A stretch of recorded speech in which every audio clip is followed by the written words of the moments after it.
All right, good evening, everyone. It is Mayor Sundquist. It is January 25th, 2021. We're starting this evening with a presentation from the New York State Department of Transportation, and we will then go into our City Council session. Before we begin, I do want to note for the record, Clerk Williams, if you would please let us know if you'd received any comments regarding the project for Washington Street and Fairmount Avenue. It's New York State DOT project identification number 5814.36. I have received one comment pertaining to the project. Could you please read that in, please? Sure. Hello, my name is Nathan Vijendla. My home address is 51 Nottingham Circle, Jamestown, New York, 14701. I'm reaching out to express my support for New York State's proposed road diet on Washington Street. In particular, I want to express my support for the proposed bike lane. However, I would like to see the proposed bike lane be converted into a protected bike lane using low-cost plastic flex post barriers to provide an additional layer of protection and safety between moving traffic and cyclists. Additionally, I would request that New York State look into installing bike lanes on Fairmount Avenue. Currently, there are very few ways to go east to west through Jamestown safely on a bike. Since New York State is paying for this, we should try to get the most improvement to our bike network as possible. Biking is particularly important for me because it's how I usually get around and get most of my exercise. I spend most of my time in Detroit, Michigan, where I work, but come back to Jamestown regularly to visit family. In Detroit, I'm able to bike anywhere safely thanks to Detroit's network of protected bike lanes. I have a harder time doing that in Jamestown. I think more cycling facilities would help attract young residents like me to stay in or move to Jamestown, since my generation is more likely to prefer alternatives to driving. Also, nearly 25% of Jamestown households don't have cars, so providing ways to get safely around on bikes is important to serve all residents. A report commissioned by the United Way from May 2017 identified transportation as an obstacle for poverty reduction, and the addition of effective bike infrastructure and other mobility alternatives could help alleviate that. Best, Nathan Vijendla. Thank you, Clerk Williams, and we will forward that to the New York State Department of Transportation after today's presentation. I would like to turn this over to Douglas Ackerman and his team, Sanjay Singh and Sejal Shah, who are managing this project. So with that, I will turn it over to you all from the Department of Transportation. All right. Thank you, Mayor Sundquist. As you stated previously, this project's identified as 5814.36. It's a PMI 1R classified project for work on Route 430, Washington Street, as well as New York, Route 394, Fairmount Avenue, both within the city of Jamestown. The limits of the project on Washington Street extend from the north at Flavinia Avenue and extends southerly, all within the city, down to 2nd Street. On 394 Fairmount, we start at the westerly city limit near McDaniel, head easterly into the downtown area, ending at Fairmount Street within the city just past the Chattacoin River Bridge there. The project was initiated based upon the existing conditions of both Fairmount and Washington Street. There's numerous cracking as well as potholes existing, and it is getting near the end of its useful life from the previous work done.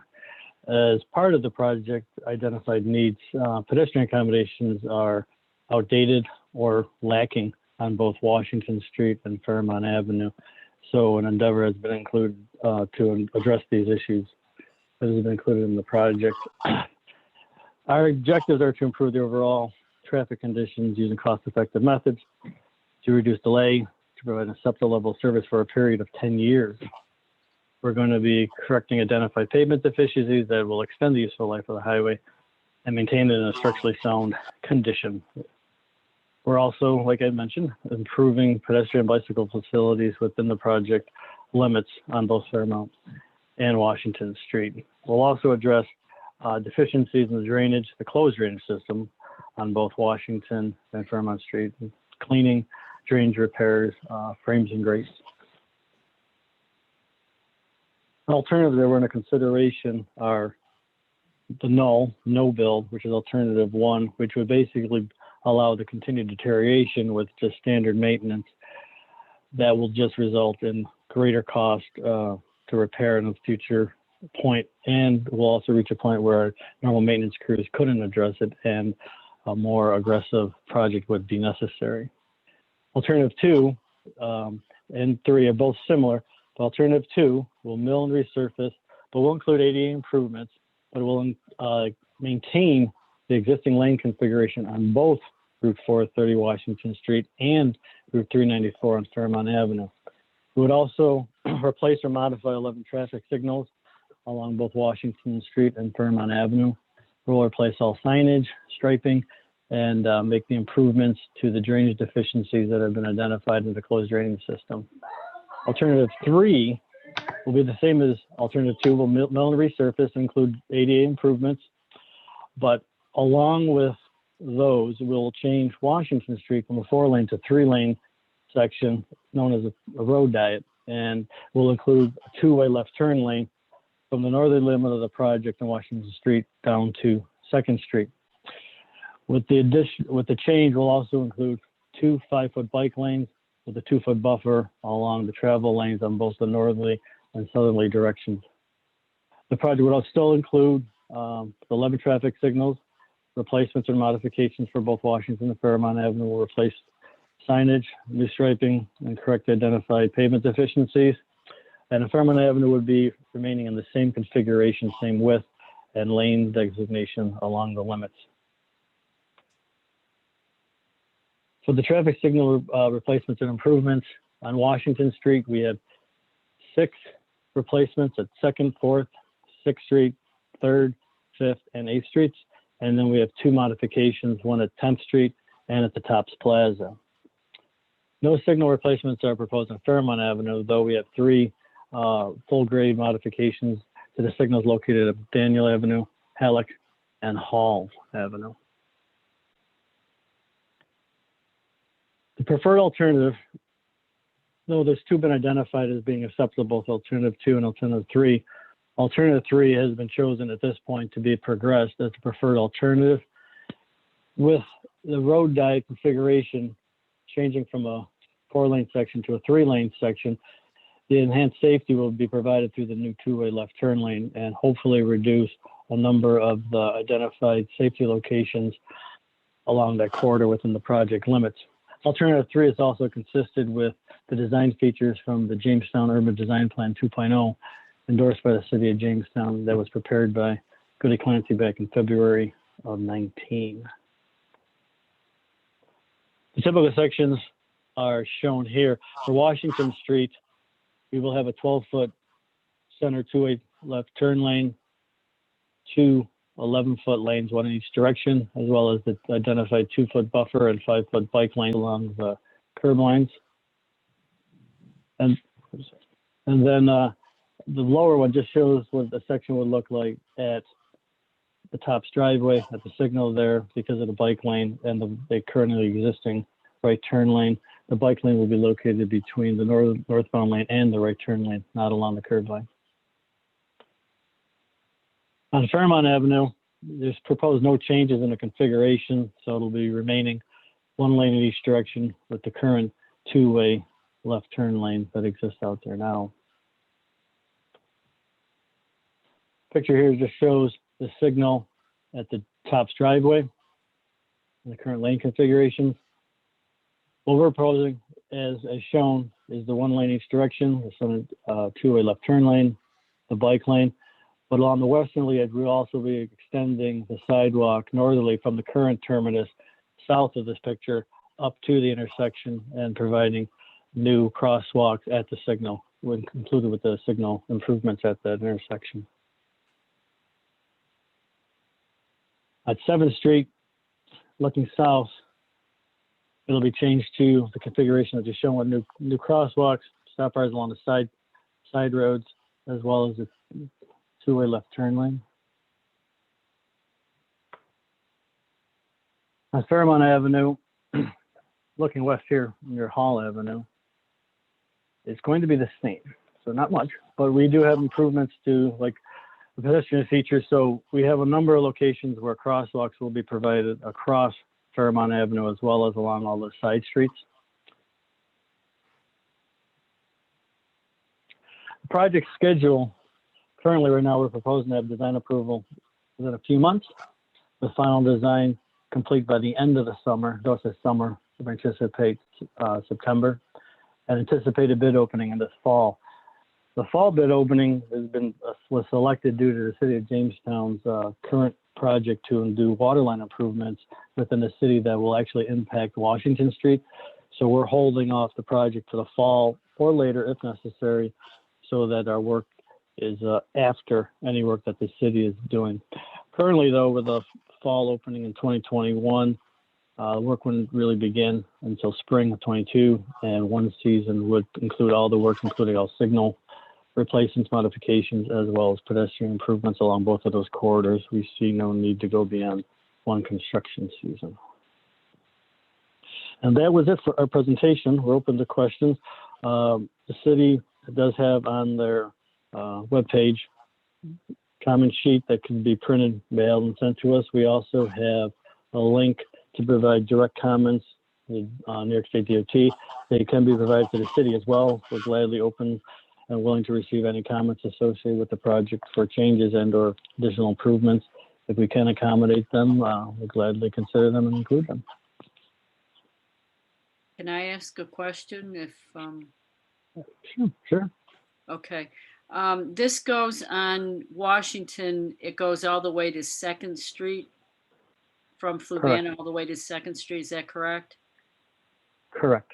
Okay, my question and concern, it's great in the summer, but the first snowfall we had in the middle of an afternoon, people couldn't make some of the hills. If you convert that all to one lane with a turning lane, I've seen tractor trailers coming off the Washington Street Bridge. They can't make it up the hill from 2nd to 4th or to 5th Street.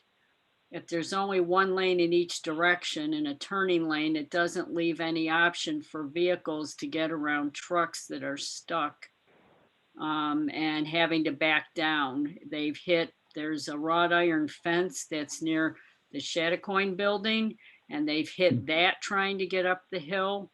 I have concerns, in the summer, it's great. And I like the idea of having a reduced lane, but I have concerns about public safety when we have ice and snowy conditions that make it difficult for cars that don't have front wheel drive or have very poor tires, as well as the tractor trailers. We have the same issue on North Main Street. We had a tractor trailer on the same day hold up all the traffic around the elementary school because it couldn't make the climb from 8th Street up to 6th. And people were having to turn around and go down the hill. It was very unsafe. There were a number of accidents. So my concern is trucks and traffic getting up those hills in not so great weather conditions. And the city can't always be on top of it. That was a surprise, but it does create a safety issue for vehicles getting around trucks and vehicles that can't climb the hills themselves. Well, we can certainly understand the concern. We are familiar with those grades, and they are actually a non-standard feature, but the remedy to improve those to an acceptable design standard is quite expensive and involve a lot of right-of-way taking. It's never been proposed, and I do not see it happening at this time.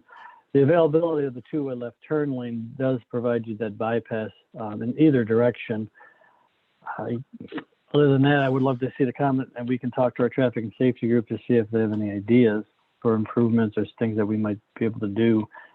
At this point, right on the top of my head, I can't say that I can think of something immediate. Sonny is my supervisor on one. He might have some input, but I would put it in writing for us to address.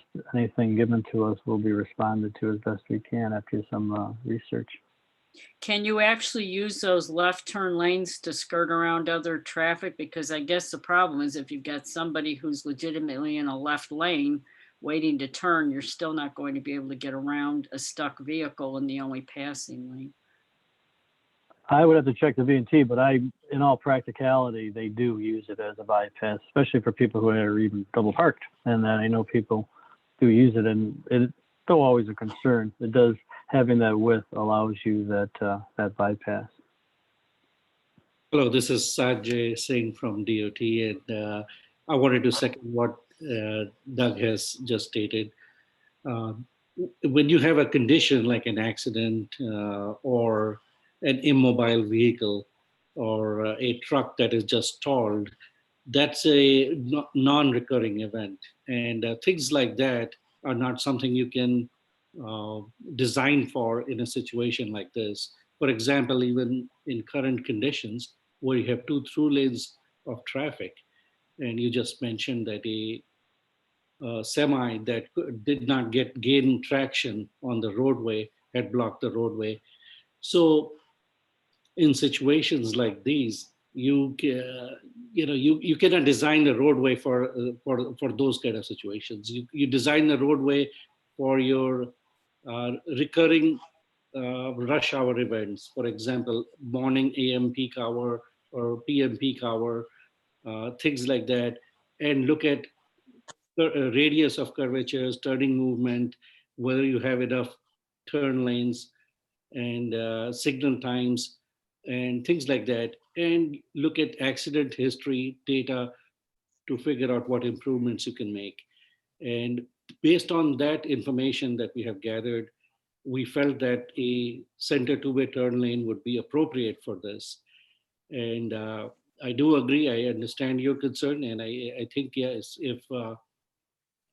if there is a little bit of snowfall on the roadway and a truck has to go uphill, it can have a tough time, and so would a vehicle which does not have the right kind of tires.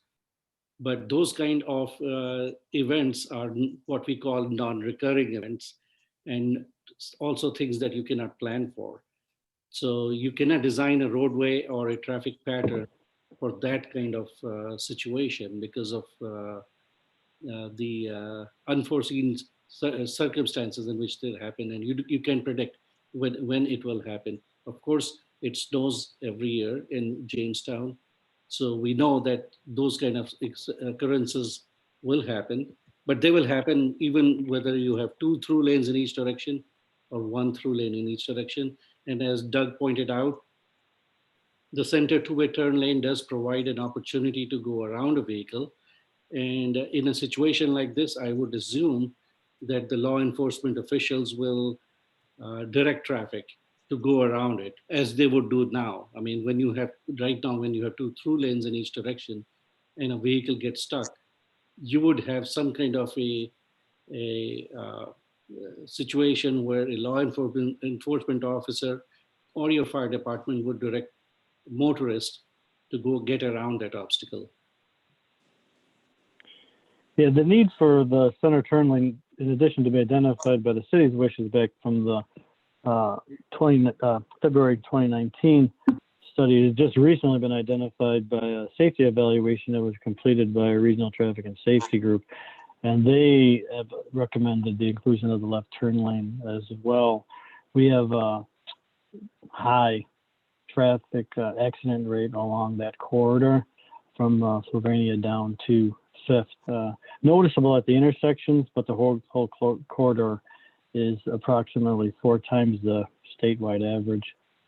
So the center turn lane is the choice that we would like to go with, just for the identify safety features along that stretch. There's a lot of overtaking accidents, a lot of rear end as well as left turn accidents, predominantly at intersections, but there's been a few other locations as well. So that's the main crux of why we would like to have it in there. It's the safety benefits associated with it. Have they determined how many of those were running red lights? Yeah, there's a breakdown of it. We can make it available to you. They broke down all the accidents within that stretch.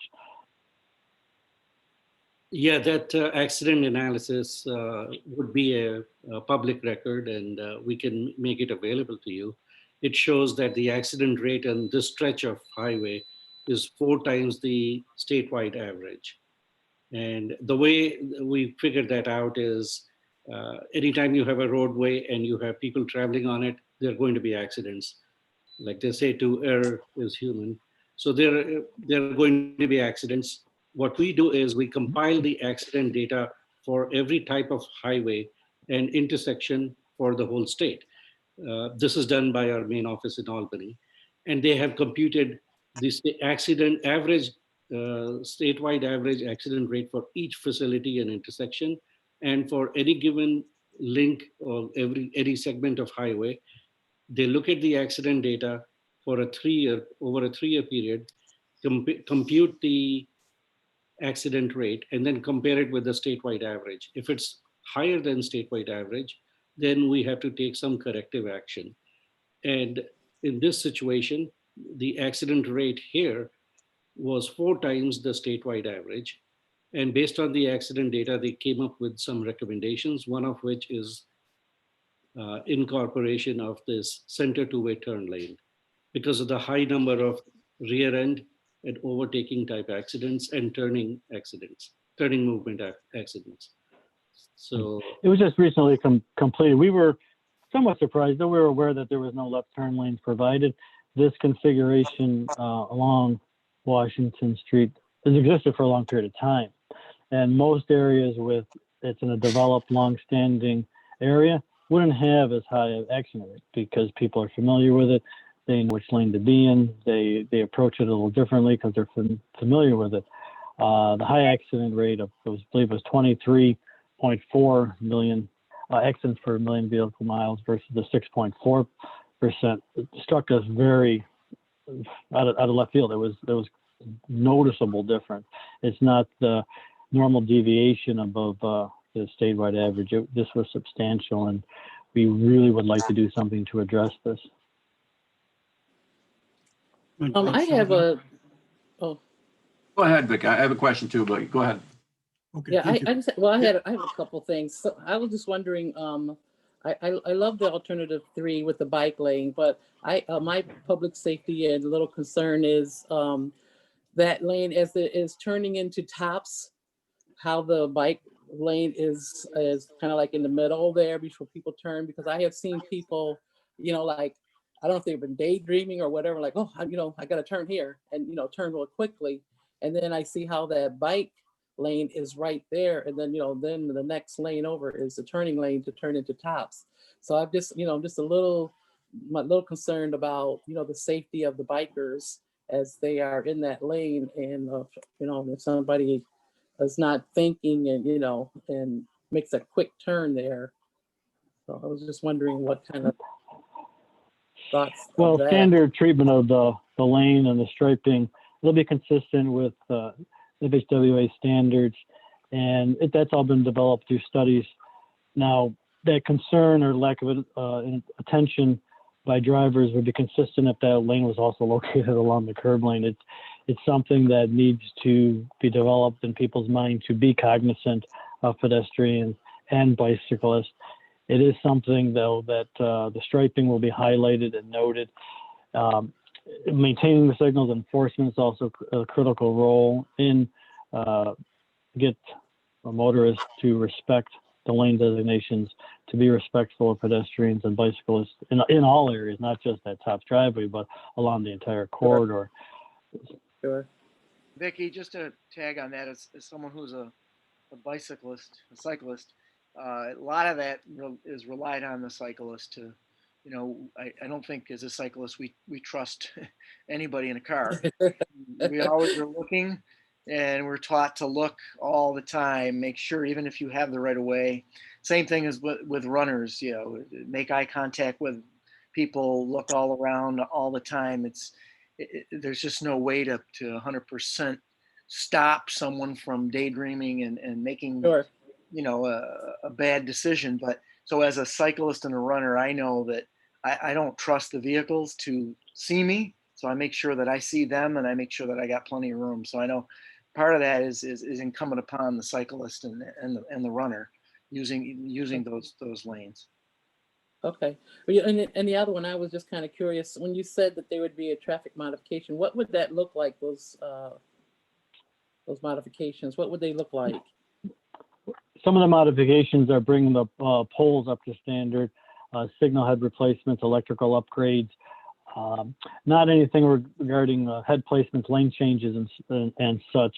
It's just some of the signals were installed at different periods of time. They have different ages. They have different standards. We're just making them consistent through the corridor and upgrading the features as necessary.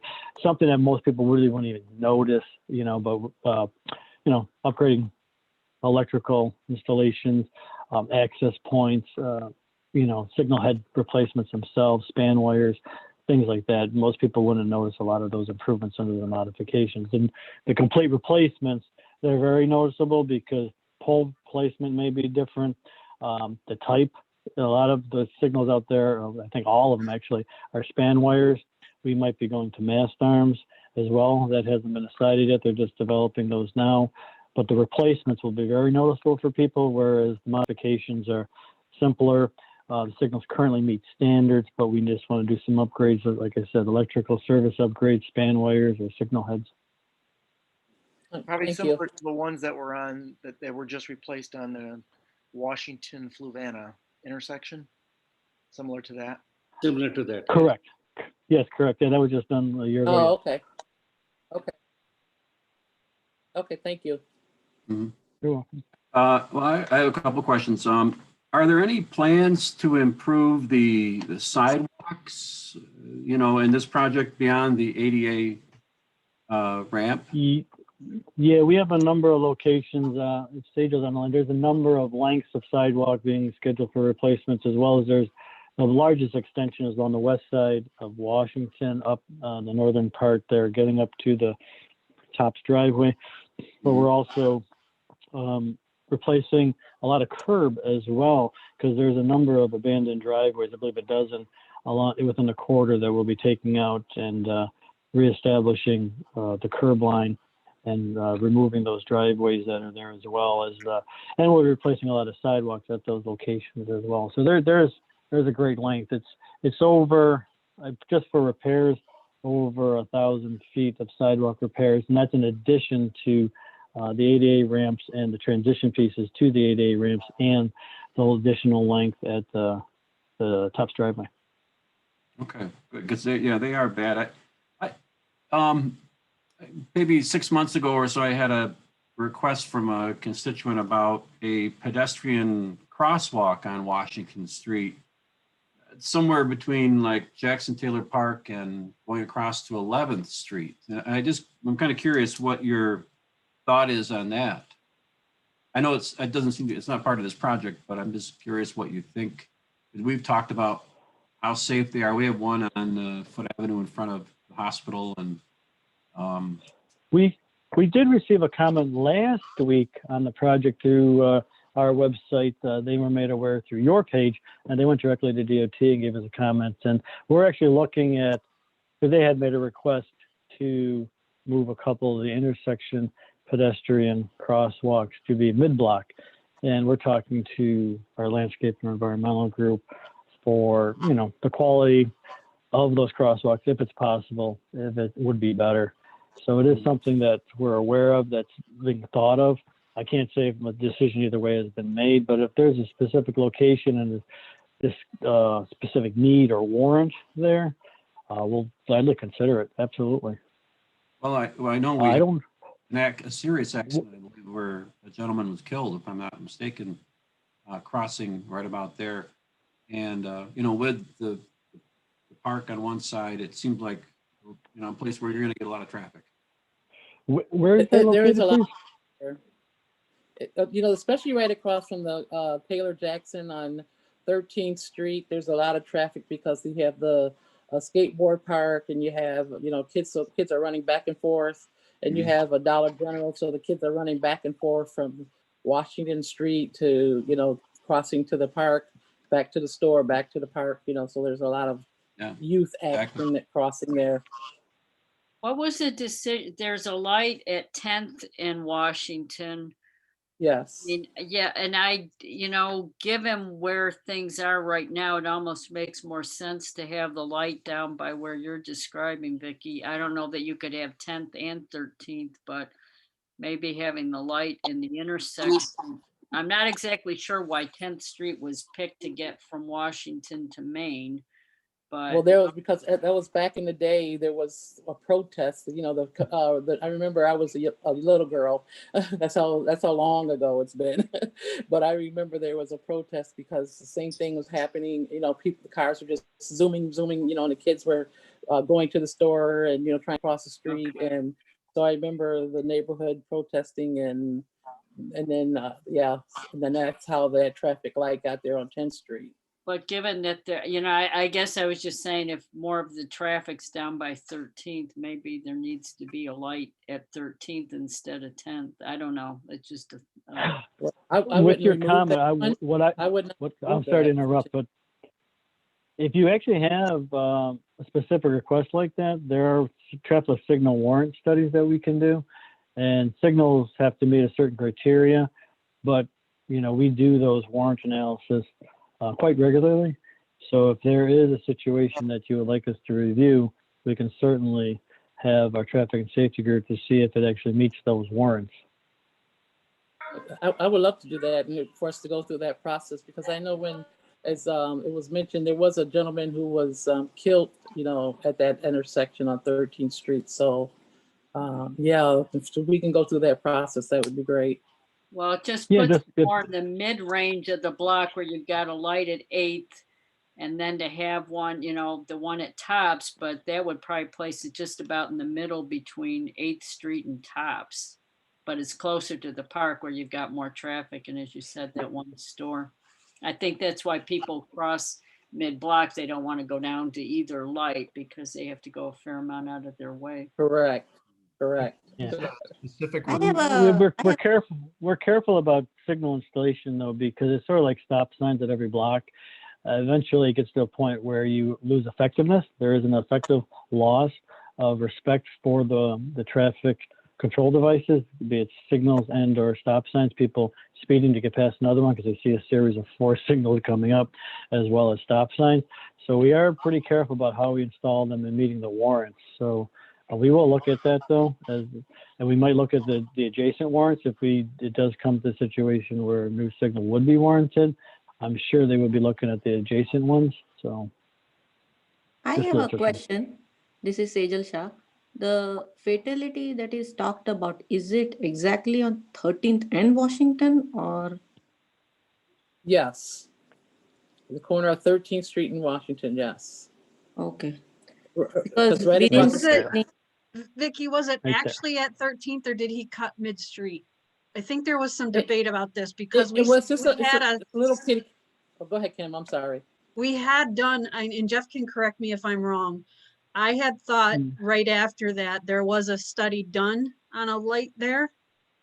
And it was found that he kind of crossed mid-block. I'm not pointing fingers or blame, but I'm just saying that where he actually crossed, I think came into play into why at one point in time, Jeff, was there a study and it not recommended to put a light there that they could walk to the one not at 8th Street? Yeah, I'm pretty sure it was referred to DOT, and that was the recommendation. Right. So I remember the family, the family Right. was, had done that. And I believe it was maybe like a little kitty corner. You're right, Kim, it's not right there, but it was kind of like kitty corner, but not too far off. But kids are, right there all the time. Summer, it's crazy. With the bicycles, scooters, on foot. That's, because they're going back and forth, to the park, to the store. Because I did not see a fatality in the accident study, but I'll recheck. We have to recheck that. Sejal, our accident analysis is only for the last 3 years. This fatality may have been more than 3 years. Okay. Yeah. Okay. I don't Well, we'll recall look it up if it happened, but it was more than 3 years ago, but I don't recall the year. Yes. Yeah, then it would not have been captured in our accident analysis. Okay. Make a comment. I think this is a very good project. I think it ties in very well with what the state did along Flavanna Avenue. Question I have though, with the bike lanes, trying to connect Route 394 to Route 430, is there plans to put designated bike lanes on the one-way streets, West 5th Street and West 6th Street during this project? Not as part of our project. I can't speak for our planning group. There might be something, but as part of this project, no. Right, because there's nothing that links them if there's no designated bike lanes. Understood. And it's one of those things you need to start somewhere. It's one of those, you know, it provides a reason next time to actually link sections of bike lane that are put in. You got to start somewhere. And if this is the first part, that provides that linkage for the next project. But if we don't put them in, and it comes down to the part, when would they get put in if they don't connect to another bike lane or another route that has they got to be put in sometime. Right. And they might not be logical at any point, but you got to start somewhere. Right. And my other point, the designated left turning lane, that would allow left turns onto West 3rd Street. Well, I'm not familiar exactly with West 3rd at that Right point. now, it's only buses. Right now, Yes. only buses can turn left. Yeah, and I think that would be a welcome addition, left turns there, if people are going to the ice rink or the National Comedy Center. Thank you. I'd agree with thank you, you. especially in the winter, Brent. It cuts down on people having to climb the hill to 4th and come back down the hill off of 4th onto 3rd, when you could easily turn and stay on the level on 3rd Street. That's always a problem area with people having to climb that hill. You're thinking this stretch right here along 3rd in front of the Comedy Center? Yes. Oh, no, this Between- second yeah. here, but yeah. Going north, it's only left turn for people who don't read the signs and do it illegally, or buses. I live on that side of town. I see it all. You Yep. know, if you live over there and you drive on those streets all the time, you'll see more than you care to see about people not paying attention and not following the signs. You're right about That's some of the input. That's some of the input that we'd love to hear, because as you know, we get down there enough. We do not live there, so that input's very critical to us. Like all this, the other comments and questions that you have asked, that these could just be, you know, put in minute form or question. We'd love to hear it, because we do not want to do a job that's not well received and is not meeting the needs of the people in that area. So if you could put some, because there's a lot of information here that would be beneficial to us, we'd be much grateful. I think that original no left turn northbound was a city, something the city proposed at the time, because people would get stuck coming up the hill behind somebody making a left-hand turn. With what they're proposing now, that should go away. But they still, that's what I would agree, but I would still propose having the left turn lane. So when you're going, yeah. That's exactly what I mean. That should go away. Well, I hope you're right, because like I say, a lot of times they still leave the remaining signs, so it's still the same. And I think that's part of the confusion with people who don't live in the area, all the one-way streets. It's very confusing for people who don't live here to get the hang of which way you can go. And I think that's part of the unfortunate problem of people getting into accidents and not knowing where they need to be in which lane. And it's very confusing. Well, the new config with the signals and the two-way left turn lane at intersections and signals, that will not be a two-way left turn lane at the intersection itself. They'll be designated and delineated left turn only at the intersection. Great. Any other comments? If not, for our folks at the DOT, we will transcribe today's minutes and provide you all a copy of that so that you have the comments from the council members. If we receive any further comments, if the public has any further comments, they can submit those directly to the Department of Transportation. If we receive them at the clerk's office through our clerk's email, we will forward those on to you. The public has until February 8th, 2021 to file any remaining comments on this project. So to the members of the Department of Transportation, thank you for your hard work. Thanks for coming out and joining us today and walking us through it and answering our tough questions. We appreciate that. Thank Well, you. thank you for your time and letting us present. Thank you very much. Have a great night. Thank you. Thank so you. much.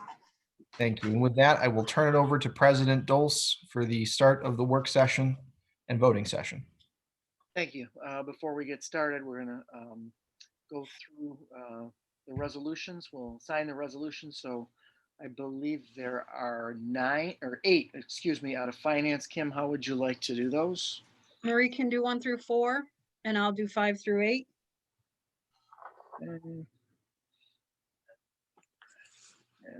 Okay, Kim. 5 through 8. We have one resolution out of public safety, resolution 9. Brent, you want to do I'll do that? that one. Okay. And we also have one resolution under new business, which would be finance. So Kim, do you want to do that? I'll do that one, yeah. Okay. The only other, yes. I'll just note for the record on the new business one, we're not actually changing the rental amount. So we're just trying to reauthorize the lease. Okay. Just writing the notes down here. One other question that I had tonight, I know as we start the new year, there was a question that came up about having an invocation. I know other bodies, we normally, when we are in council chambers, would do the Pledge of Allegiance and an invocation. I wanted to know if Councilwoman James would do the invocation for us this evening. Vicky, would you be good to do that? Sure. Thank you. The other question I had too, we didn't put a pledge in there. I know that I don't know if it would be awkward to do like we normally do. I wanted to get a sense of that. If those of you, I don't know if we have flags in our rooms. I have a flag. Do you want me to get my flag? I have a flag I can bring in here. I can also display one on the screen if you'd like. It's up to you, but I have a real flag that's Trying to make this as normal as possible and as real as possible. So my office is all Americana, every single wall, the wallpaper, the stars, so we can always look at the wall. all I have to do is go into my living room. It's right by my door. Okay. So what I will do is then we'll do what we normally do. And after the roll call, I will ask us to stand for the pledge and then I'll start that and then remain standing. Let me go get the flag. It'll be easy. All right, you got a minute here. Would you like me to display a flag on the screen too? Just have. Yeah, that's fine. Whatever.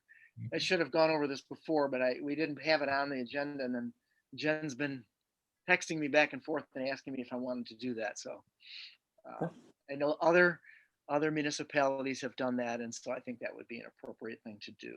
Roger does a beautiful Star Spangled Banner. What's that? Roger Singular does a beautiful Star Spangled Banner. That work? I guess. There, look at that. You got There we it? go. There we go. All right. Okay. All right. With that, I think we're ready to go. I got 7:30. So with that, I'm standing. It's just that I can stream better with my video off. I'm gonna tell you to stand though. So I'd like to call this meeting of the Jamestown City Council voting session of January 25th to order. At this time, will the clerk please call the roll? Councilmember Sheldon? Here. James? Here. Karuba? Here. Olson? Here. Nelson? Here. Eklund? Here. Graham Reinhardt? Here. Russell? Here. And President Dulce. Here. At this time then, if you could, please stand for the Pledge of Allegiance and remain standing for our invocation tonight, which will be led by Councilwoman Vicky James. I pledge allegiance To the flag.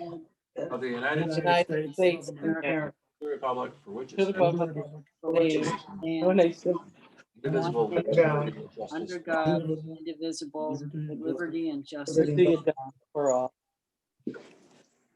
Our Father who art in heaven, hallowed be thy name. Father God, we just thank you for this night, Father. Father, we thank you for this gathering. Father, we just thank you for the opportunity to be together to take care of the city business. Father, we just ask that you just lead us and guide us as we get through this, Father. Father, we just ask a blessing for all the city people, Father. We ask for each and every department that they be blessed, especially our police and our fire, Father. Father, we just ask that you just allow no hurt, harm, or danger come to them, Father. Father God, we just ask that you just give us the wisdom and the knowledge and the courage to do what needs to be done for the city, which is best. We ask all this in your son, Jesus' name. Amen. Amen. Thank you. Mhm. Yeah, that was pretty well. Okay, at this point, I need approval of the minutes of the December 28th, 2020 voting session. So moved. So moved by Councilwoman James. Okay, no vote required on that. Do we have any messages from the mayor? We do. I have one message from the mayor and several appointments to read. The message reads, Dear council members, on January 4th, 2020, I recognized by proclamation the retirement of one City of Jamestown employee, Officer John Rader of the Jamestown Police Department. Attached, please find the retirement proclamation honoring and congratulating our retiring employee. Very truly yours, Edward A. Sunquist. Thank you. The first set of appointments that I'll read is for the Riverfront Management Council. Council members, in pursuance of the authority vested in me by the Charter of said city, I do hereby nominate Reverend Luke Fodor, 311 Crossman Street, Jamestown, New York, 14701. David B. Anderson, 126 Wilton Avenue, Jamestown, New York, 14701. Jennifer Lumia, 350 East 2nd Street, Jamestown, New York, 14701. Terry Horner, 1249 Newland Avenue, Jamestown, New York, 14701.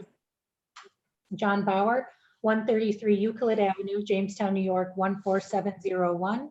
William Stevenson, 363 Broadhead Avenue, Jamestown, New York, 14701. Anton Leanders, 450 Valerie Lane, Jamestown, New York, 14701, to be reappointed members of the Riverfront Management Council in and for the city of Jamestown, New York. The term for which all of these appointments is to be made will expire December 31st of 2025. And then we have one new appointment to the Riverfront Management Council, and that is for Craig Garris Johnson, 417 Week Street, Jamestown, New York, 14701. And his term will also expire December 31st, 2025.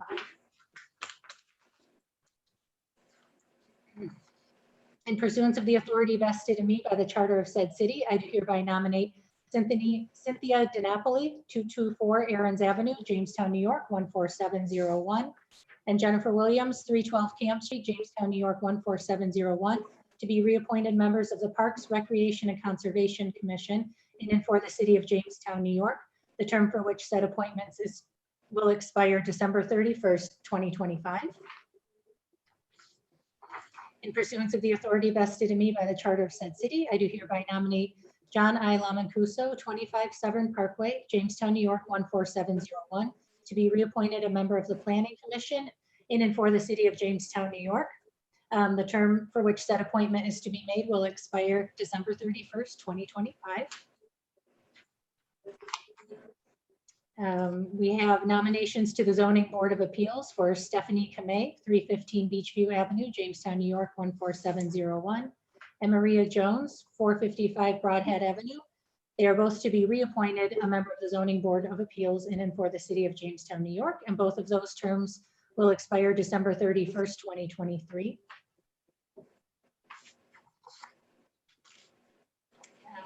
Council members, in pursuance of the authority vested in me by the Charter of said city, I do hereby nominate Justin Hubbard, 18 Spruce Street, Jamestown, New York, 14701.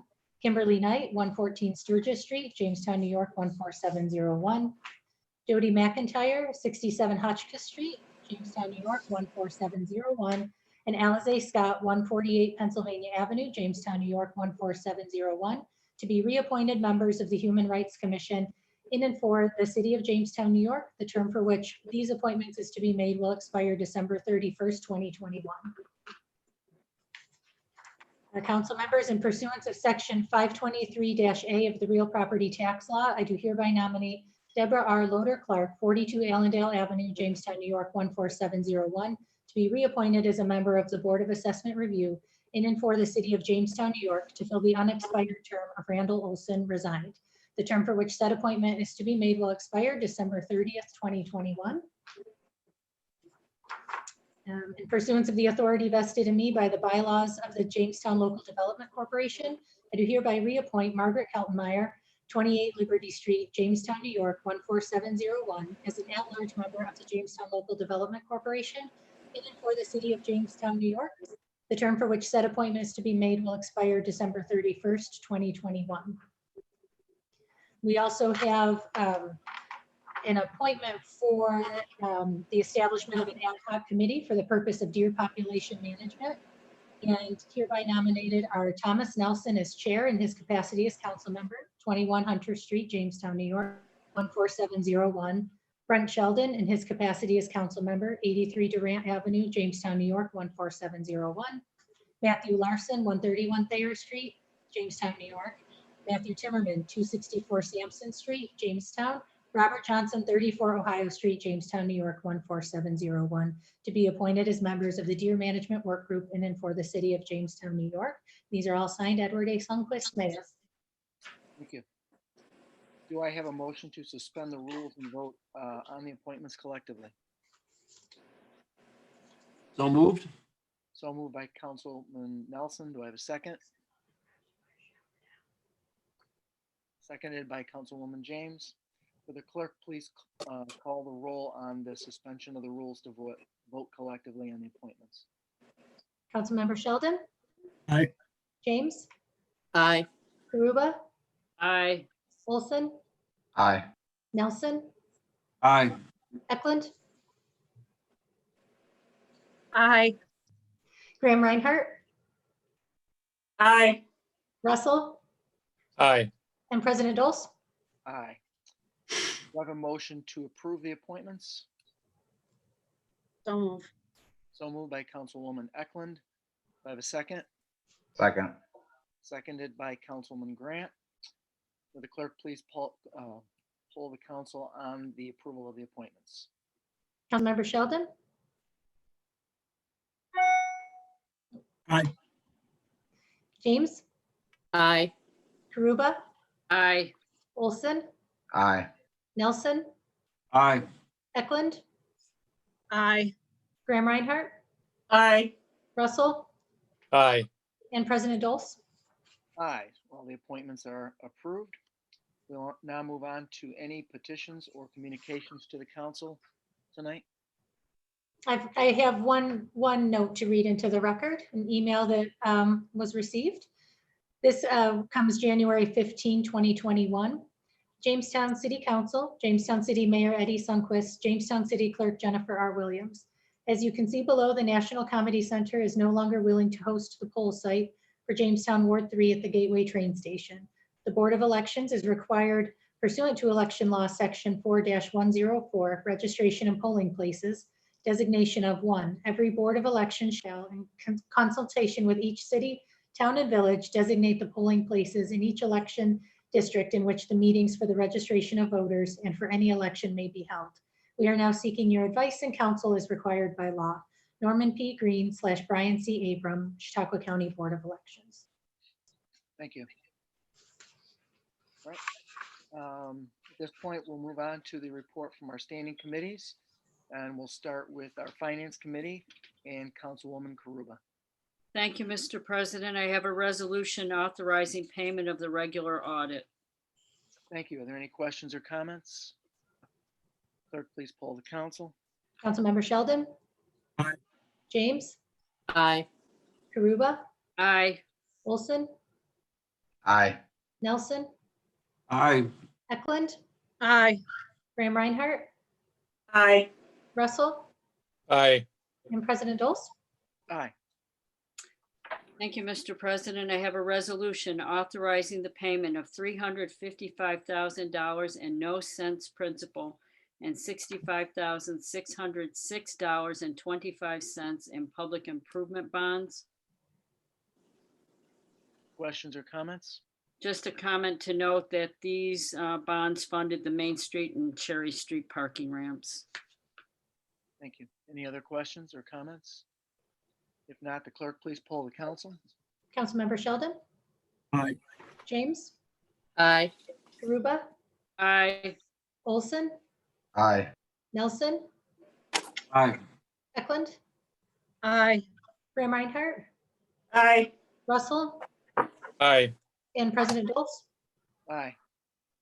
Thank you, Mr. President. I have a resolution authorizing the payment of $170,000 and no cents principal and $46,406.27 in Public Improvement Series A. Thank you. Any questions or comments? Do you have what that one was, Marie? I believe that was the interest payment. Any other questions? Clerk, please poll the council. Councilmember Sheldon, Aye. James, Aye. Karuba, Aye. Olson, Aye. Nelson, Aye. Eklund, Aye. Graham Reinhardt, Aye. Russell, Aye. and President Dole. Aye. Thank you, Mr. President. I have a resolution authorizing Deputy Fire Chief Matt Kuhn to attend the New York State Office of Fire Prevention and Control, Fire Officer 2 and Fire Officer 3 courses in Montour Falls, New York, beginning January 18th, 2021, and concluding February 19th, 2021, with expenses paid pursuant to Section 77-B of the General Municipal Law. Questions or comments? Clerk, please poll the council. Councilmember Sheldon, Aye. James, Aye. Karuba, Aye. Olson, Aye. Nelson, Aye. Eklund, Aye. Graham Reinhardt, Aye. Russell, Aye. and President Dole. Aye. We'll now move on for the next four resolutions to the chairwoman of the Finance Committee, Councilwoman Eklund. Thank you, Mr. President. I have a resolution authorizing Fire Code Inspector Robert H. Smith to attend the New York State Office of Fire Prevention and Control, Fire and Life Safety Educator 1 course in Montour Falls, New York, beginning January 18th, 2021, and concluding January 22nd, 2021, with expenses paid pursuant to Section 77B of the General Municipal Law. Thank you. Any questions or comments? Clerk, please poll the council. Councilmember Sheldon, Aye. James, Aye. Karuba, Aye. Olson, Aye. Nelson, Aye. Eklund, Aye. Graham Reinhardt, Aye. Russell, Aye. and President Dole. Thank you, Mr. President. I have a resolution authorizing the mayor to enter into an agreement with the Jamestown Urban Renewal Agency for the 2021 fiscal year. Thank you. Any questions or comments? Clerk, please poll the council. Councilmember Sheldon, Aye. James, Aye. Karuba, Aye. Olson, Aye. Nelson, Aye. Eklund, Aye. Graham Reinhardt, Aye. Russell, Aye. and President Dole. Aye. Thank you, Mr. President. I have a resolution authorizing the mayor to submit 2024 consolidated plan and draft fiscal year 2020 annual action plan to the U.S. Department of Housing and Urban Development. Thank you. Any questions or comments? Yeah, I'm sorry I couldn't make it. How did the public comment section go earlier? It was fine. We had a couple of comments, a couple residents commented in, mostly positive stuff. And again, for the other residents and people watching, we did have a public hearing at 6:40, or actually it was 6 o'clock this evening. So it was presented in its entirety. And with the passage tonight, this will be sent on to Department of Housing and Urban Development. Any other questions, comments? Clerk, please poll the council. Councilmember Sheldon, Aye. James, Aye. Karuba, Aye. Olson, Aye. Nelson, Aye. Eklund, Aye. Graham Reinhardt, Aye. Russell, Aye. and President Dole. Aye. Thank you, Mr. President. I have a resolution authorizing the mayor to enter into an agreement with Passport Labs Incorporated for the period of January 1, 2021 through December 31st, 2023, subject to the approval as to form by the Corporation Council. Thank you. Any questions or comments? Clerk, please poll the council. Councilmember Sheldon, Aye. James, Aye. Garuba, Aye. Olson, Aye. Nelson, Aye. Eklund, Aye. Graham Reinhardt, Aye. Russell, Aye. and President Dole. Aye. That concludes our resolutions from finance. We have one resolution from our Public Safety Committee, and it will be sponsored by the Chairman of the Public Safety Committee, Councilman Sheldon. Thank you, Mr. President. I have a resolution reappointing Julie Johnson, Patricia A. Canby, and Kimberly A. Eklund to the office of Commissioner of Deeds for a term of 2 years. Thank you. Are there any questions or comments? Clerk, please poll the council. Councilmember Sheldon, Aye. James, Aye. Garuba, Aye. Olson. Aye. Nelson, Aye. Eklund, Aye. Graham Reinhardt, Aye. Russell, Aye. and President Dole. Aye. Thank you. That concludes our pre-filed resolutions from our standing committees. Do we have any reports from special committees? Reports of city officers? Do you have any reports from council members on administrative boards? Is there any unfinished business? If not, we do have one item for new business, one resolution to be read by Councilwoman Eklund. Thank you, Mr. President. I have a resolution authorizing the mayor to enter into a lease agreement with Child and Family Services, 330 Delaware Avenue, Buffalo, New York, 14202, for office space on the third floor of City Hall for the period of January 1st, 2021 to December 31st, 2021, for the amount of $325 per month, subject to the approval as to form by the Corporation Council. Thank you. Are there any questions or comments? The clerk, please poll the council. Councilmember Sheldon, Aye. James, Aye. Garuba, Aye. Olson, Aye. Nelson, Aye. Eklund, Aye. Graham Reinhardt, Aye. Russell, Aye. and President Dole. Aye. That concludes our resolutions under new business. Is there any other new business to come before this council this evening? President Dole, I just wanted to comment on the public comment that we got regarding the polling site at the Comedy Center at the train station. I'm concerned about that, and I think we should do something to try to maintain that polling site at the Comedy Center. It's handicapped accessible. It's in a good location. I'm just wondering what we can do there. I'm not really sure if there's anything we can do. I know it's really up to them whether or not they want to still maintain that. I know that there's been several other options thrown out there.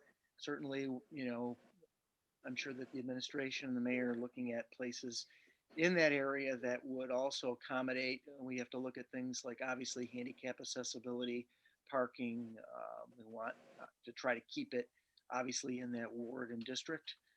So being downtown, I know there's been a number of places kicked around, but I agree it's kind of disappointing that that we have to go out and find another place. But in talking to some people, I know that district over the course of the years has had several places.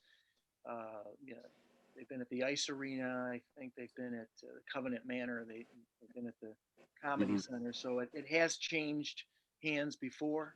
So I'm confident that we should probably be able to find another location in the area that could accommodate as well. So. Yeah, I also, it's not a good idea to change locations too. I think that adds to confusion and people not voting as much. But there's nothing we can do as a council to, Don't believe there's anything we can do to, okay, change it. if it Yeah, may. I just like to add on what Councilman Nelson is saying. I have received some calls and emails regarding the change of the location too from constituents. They're really concerned about, the things that have been talked about and really would like to stay there. But I know it's out of, we don't own it. We can't, but there is a lot of concern from the Ward 3 about changing their site again. It's like we just get flip-flopped around. I don't know if the mayor wanted to address it at all, or if you have any other ideas. I don't think there's anything that we can legally do to force them to have it there. So I think our hands are kind of tied. I think our best case scenario is to try to find something close by that meets all that criteria and that will house that site. So I don't know if Eddie, if you have anything more you want to add to that, or. Sure, President, I was happy to. I did send out this communication to the council members prior to being read tonight. It is communication to the entire council, so I did have the clerk read it. The feedback we received from council members on other locations, we've provided that to the Board of Elections. But if you would all like, I'm happy to ask that the Board of Elections come at the next work session to talk to you a bit more about the poll site, as well as what they are looking for in a poll site. The other option that the council can do is, should they wish, they can send a letter on behalf of the entire council to the National Comedy Center as well, should you all wish. But before you do that, if you'd like, I'm happy to bring in the Board of Elections at the next work session to talk a little bit more about the polling place, the history, and where a polling place should be placed or can be placed. Well, go ahead. Can I ask, was the arrangement done between the Board of Elections and the Comedy Center? Or was the city council or the city involved in any way in designating that location when the Comedy Center took over what was a public area in the rotunda, was meant to remain a common area where the gift shop is presently located? I'd be interested to know what the agreement was at the time, because it's been there for a while. And as Councilman Nelson and Councilwoman James have both expressed, I think that's the only location other than the schools, which for security measures decided not to have any elections held within the school district buildings, why that particular site has had so many changes. That's a concern to me, that seems to be the only one that's changed as often or as frequently as it has. Councilmember Ruba, just to address that, it's my understanding that the Board of Elections has a poll agreement with each location that they have a polling site at. It's my understanding that the Comedy Center did not sign a polling agreement, a polling location agreement this year with the Board of Elections. They chose not to. So every year, I believe the Board of Elections actually will do a separate agreement with the entity that owns the property to host the polling site. So that is not a multi-year agreement, it's a year by year? I'll have to see. There was an attachment with the letter we received. I believe they do it year by year. There might be some locations that have multi-years, but again, I'm happy to have the Board of Elections come to the next work session. We can talk about those things should you wish. Okay. Mr. Mayor, Mr. Mayor, if you could do that, that would be great. Absolutely. To have them come. Thank you. Mr. President, I have a comment also regarding that. I just want to echo the sentiment of Ms. Karuba, that building, I believe there was, the renovations on it was many millions of dollars. And some of those millions of dollars that were put into that restoration project of the train station was taxpayer money. From what I understand, as Ms. Karuba said, that rotunda was supposed to be open to the public and have access to the public. And it seems like slowly over a period of time that area has been taken away from the public, despite that it being renovated by taxpayer funds. First, it started out with, buses couldn't go there anymore, and they removed them, and people couldn't congregate there to pick up buses. And now we've moved on to further push out the public for a polling station. I understand if they didn't sign an agreement for the polling station, I understand that, but I'm still concerned that it seems like very slowly, the public is being pushed out of that rotunda area, and that entire project was funded by, like I said, many millions of dollars, and some of that taxpayer monies, and I feel that the taxpayers are now being eliminated from that building. Councilman Russell, I'm glad you said that too, because I get that a lot, and I get that that they feel like the comedy center is non-reachable, especially to that ward, to the Ward 3, that it's too expensive. It's just like it's hands off to the public. I hear that a lot. So thank you for that. I would agree. My mother lives right there in the Wellman Apartments, and she is not very mobile. The polling site is a little disconcerting, but I would agree with and echo what Councilwoman James and Councilman Russell about the accessibility to some of our constituents with the Comedy Center and how public it is or isn't, depending on your level of perception. So we need to maybe revisit some of those agreements and have and take a deeper look at some of that. I think we all kind of echo the same sentiment, and I think it would be worthwhile to at least have the Board of Elections come in and explain what they go through, their process, and not only in this situation, but in all situations to see. I know over the years, polling places have changed, as Councilwoman Karuba had mentioned years ago. Most of our polling places were in schools, and then I believe after 9/11, when school security was ramped up and doors were locked, they were moved out. But it's advantageous to try to keep our polling places in the same place as best we can within our control or with anyone's control. But for the convenience of the public, there's enough confusion during election times and where to go and times and voting here and voting there. So again, I think it's worth the exercise. And then if possible, after that, maybe we do reach out to the Comedy Center and with a letter of support from this council saying that we would like to see that site stay there. So, but let's take it one step at a time. And if the mayor would be so good to do that, we could have a brief presentation by the Board of Elections at the next work session or the one after that, whichever is convenient. Is that fine? Happy to, President Dawson. Thank you. Mr. Mayor, I also wonder, I know Marie and Jeff are talking about an agreement between maybe the city and the Comedy Center. Is there any way we can get for those of us who are new, to get a copy of that agreement if it's on file somewhere? I will check with Mr. Ramondo and his office, as well as the clerk's office, to see if there's any such agreement in our contracts files. Thank you. Is there any other new business to come before the council? Seeing none, I declare this meeting adjourned. I thought was there an item for executive session? I'm sorry, I couldn't remember. I thought you said there was one item. No? Okay. No. Sorry about that. President Dawes, can I just say, I just would like to thank all the council people who attended the 38th annual Martin Luther King Jr. program. I appreciate you all, and I thank you for your attendance. Thank you. Yes, thank you. It was nice. Very well done, but I hate to say it, it's much better in person. It doesn't really give you the full. I've been to many in person. It was just not the same as being there. The vibrancy, the enthusiasm, the energy just isn't the same on Zoom, no matter how hard you try. It can't be replicated on a computer screen. I'm sorry. Oh, I know, but I think Pastor Reggie, he's good on virtual or in person. No, he was very dynamic and a great way to close it out.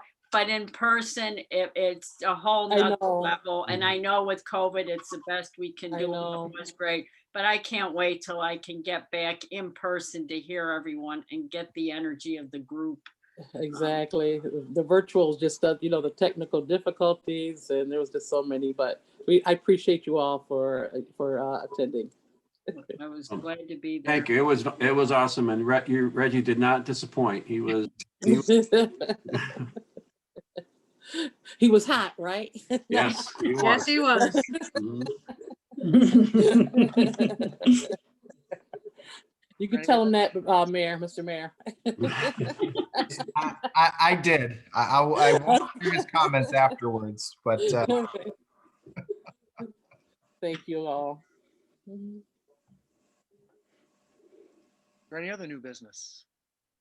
President Dulce, just if we could ask that Brent and Jeff and Tamu, if you all could stay behind for just a couple minutes to chat. Sure. That's all I have. Public Safety Committee, I assume. Yep, we just want to schedule the next public safety meeting. Okay, thank you. With that, yep. Good. All right, I declare this meeting adjourned. Have a nice Good night. Good night. Good night.